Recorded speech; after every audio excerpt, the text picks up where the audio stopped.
of the most frustrating things to deal with on the internet is having to wait for a search result. This is one of the biggest factors that could turn any user away from your website. Thanks to the form component in Next.js 15, there's a simple solution to the problem. Server-side rendering is made simple with Next.js 15. A component rendered from the server is going to be fast and efficient, which is going to improve the user experience. Rendering from the server not only improves the overall efficiency, but it also is designed to handle large data sets. So let's take a look at how we can use the form within Next.js to improve our search capability and provide a better user experience. To start off, we have a Next.js 15 project connected to a PostgreSQL database with Prisma as the ORM. The component that we're focusing on is named search, and we're passing in query as a string. Within the return statement, we're going to return a form component that's coming from next/form. The form component is going to extend the HTML form element to provide prefetching, loading UI, client-side validation on submission, and progressive enhancement. It's extremely useful for forms that update the URL search param as it reduces a lot of the boiler code.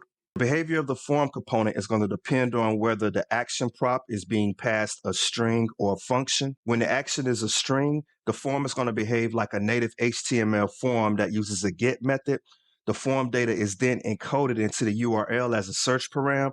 And when the form is submitted, it's going to navigate to the specified URL. So in layman's terms, we have the ability to create a form that's going to navigate to a search result page by passing the path as an action. So in this project, users have the ability to search on the /dashboard page. When the user submits the input, the form is going to be encoded into the URL search params. When the user submits the search input, the form data is going to be encoded into the URL search parameters. So now let's take a look at it in action. So here we have the form with the action, and we have the designated URL as /dashboard. We're setting on scroll to false. And within the form, we're passing in an input that has a name of query. We're setting the default value to query. And we also have a button that's going to allow us to submit the form. And once we have a query within the input, we're going to then display a search reset that's going to redirect the URL back to the dashboard page. So now if we look at the page.tsx, you'll notice that we're passing in search params as a prop. One key difference with Next.js 15, because we are rendering this from the server, we have to make sure that we await search params. Otherwise, you'll get an error back from Next stating that this must be updated. And then we'll take the search params and leverage it to query over the employees that's listed within our table.